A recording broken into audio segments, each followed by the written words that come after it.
My very brief encounter with Dogman. Dear Scary Stories NYC, I had a completely inexplicable Dogman encounter in a place where Dogman isn't supposed to be. I've told my story to 3 different Dogman believers, and they all told me that my story couldn't have happened. They say that I was in a place that Dogman doesn't live in, and they say the Dogman I saw was larger than Dogman even grow. They say I either hallucinated it, or that I'm lying. I guess I might not know if it were a hallucination, but I know I'm not lying. Here's what happened, with every single detail I can remember, and you can tell me I'm lying same as the others did. But maybe one of you out there knows something about this that I don't, and maybe someone out there can help me to feel a little less crazy about this. I want to state that I was sober on the day in question and that I only have ever drank socially. I have not smoked anything intoxicating in some years, although I have no prejudice against it.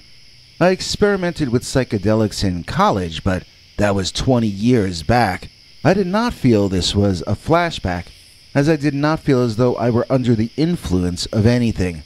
Plus, I don't believe flashbacks are even a real phenomenon. I've never met anyone who had one, and I used to know a lot of acid heads in the old days. I really wasn't intoxicated or tripping on that day, and so that means that either I saw what I saw, or I'm losing my mind, or I'm just lying and making it up. I suppose that's also an option for you to consider, although I personally have already ruled out that possibility. In my mind, I have memories, and in those memories, there's a really, really big Dogman. So here's the story, as I remember it happening to me. It's an extremely short one, so I'm going to tell it slowly and fill in all the details I can jog out of my memory. It was a beautiful day on the beach in Kingston, Washington. I was sitting and looking out at Puget Sound, and there was nobody else around except me. It was early. I had come there to watch the sunrise alone. I used to go there with my ex-girlfriend, and after we broke up, I found that I missed sunrises at the beach. I wondered if I would still enjoy them without that ex, and this morning was my experiment. It did dredge up depressing memories of the breakup, but there was also a kind of peace, watching the sky change colors and the sun slowly begin to appear. It was a good idea to go then, when it still hurt, because I was making that sunrise my own. I wasn't allowing that to become something she took in the divorce. I admit I didn't enjoy it the same, but I enjoyed it, and I was glad to have come. I felt like I was reacquainting myself with an old friend, and although it certainly didn't cheer me up, it did help me to feel a little more human again. And then, things got weird. So I was about to get up to go. I really was getting ready to leave. The sun was nearly all the way up, and it was beginning to get very light out. I didn't want to go, but it was time to start my day. Then, a second before I stood up to leave, I heard the strangest sound. There was a sort of a thudding sound to my left. I could feel the ground move a little more with each successive thud. Looking to my left to try to figure out what that could be the sound of, I saw something that made absolutely no sense, and which got my heart pumping 1,000,000 times a second. I mean, I went from relaxed to completely panicked instantly. It didn't even take a second, and it would have been equally upsetting to you, believe me. There was a man running toward me. Only, he wasn't a man. He was upright. He ran on 2 legs. He pumped his fists and ran like a man. But he was not a man. First of all, he was too tall to be a human being. He looked ridiculously large in my field of vision, and yet he was not really very close to me yet. He was too large. He looked like he was right next to me when he was still down the beach. I don't know how to estimate his size, as he was running on sand and not past any landmarks I knew the size of, but he had to be the height of 2 men put together. I mean, seriously, at least 10 or 11 feet, and probably taller than that. This guy was gray all over, and my mind sort of melted as I tried to figure out how that could be. It sure looked like he was covered in gray fur, from head to foot, but that made no sense. I was still trying to figure out why this guy looked so tall, and I was still trying to make him a human being in my mind. And then, all at once, things clicked into place. Maybe it got close enough for me to see it clearly for the first time, but all of a sudden, I comprehended that I was not watching a man running toward me. I was witnessing a rare animal of some sort. It ran on 2 legs, and yet somehow, this was not a human being. So what was it? I couldn't tell. I stood and turned to face the whatever it was, my heart racing fast in my chest. Once I stared and squinted at it, I saw things my brain still couldn't understand, but which caused my body to overrule my brain and begin running away desperately for my life. Here is what my eyes took in that made no sense to my brain. 10 to 15 foot tall humanoid creature, covered in gray fur. Arms, like a man, pumping furiously as he ran toward me at top speed.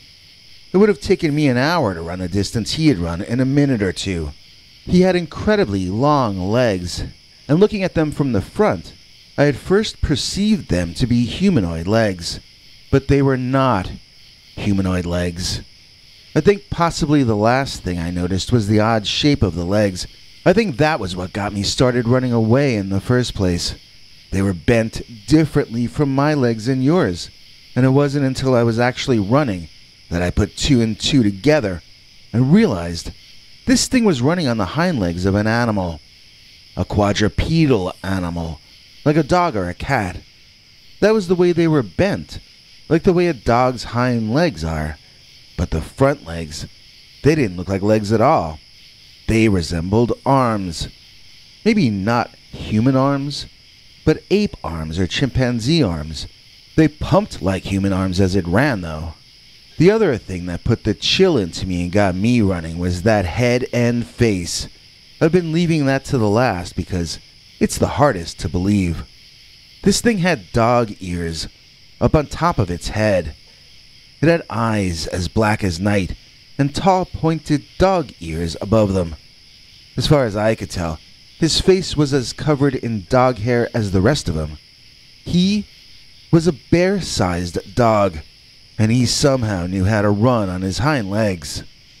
The only person I've told this story to who didn't call me crazy or a liar was the guy who told me that I met a feral dog with an injury to one of his front legs.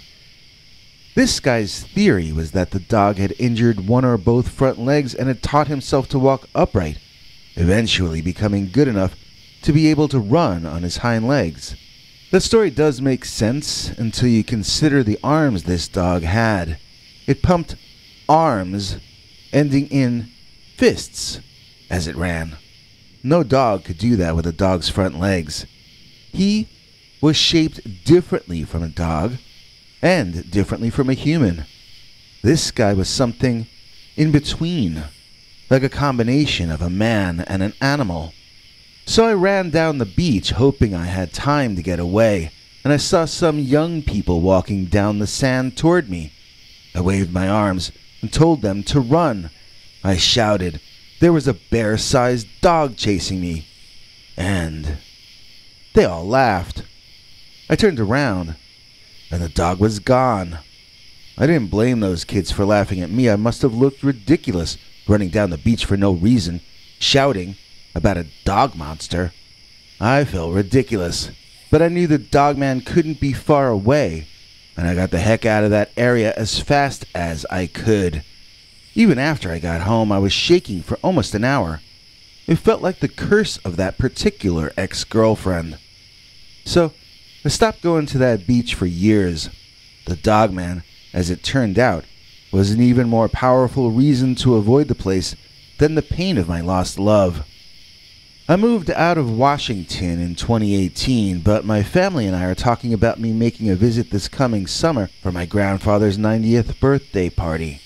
If I do go back to visit the Pacific Northwest, one thing I definitely want to do is to watch the sunrise at Puget Sound one more time. I doubt I'll run into the Dogman, but in either case, I'm only going if I can find someone to bring with me.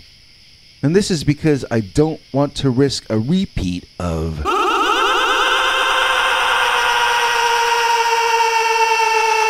my very brief encounter with Dogman. Our executive producer today is Brian, and you know that I ain't lying.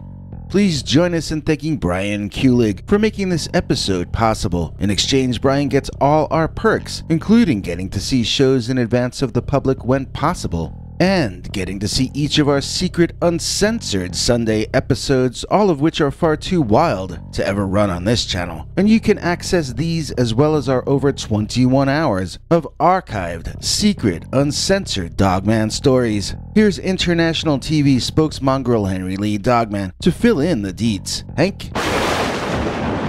Thanks for watching till the end. If you liked what you saw, please consider clicking like on the video or sharing it with your friends and family that you think might also be interested. If you would like to see more of our work, please consider subscribing and hitting that bell icon next to the subscribe button so that YouTube will alert you when we put out a new video. To become a channel member and gain access to our special perks, you can click that join link under each of our videos.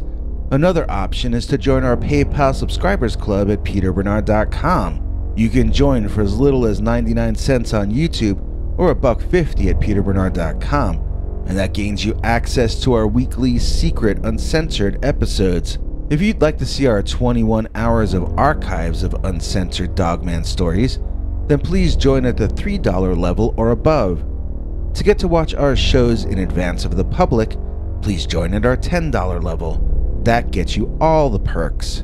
If you join our channel memberships, you need to check our community page here on YouTube in order to get the links to the secret videos and other perks.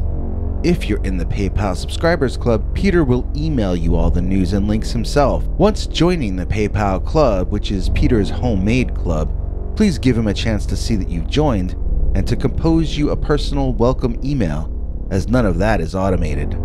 But whichever you join, we'll name you an executive producer for the next available episode.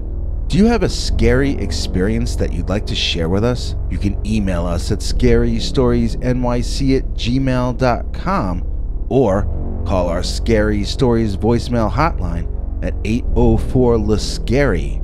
That's 804-537-2279. It's a Google voicemail box, so that means it keeps cutting off after every 3 minutes. If your story is longer than that, please keep calling back and we can piece it together on our end. Good night, and have a scary tomorrow.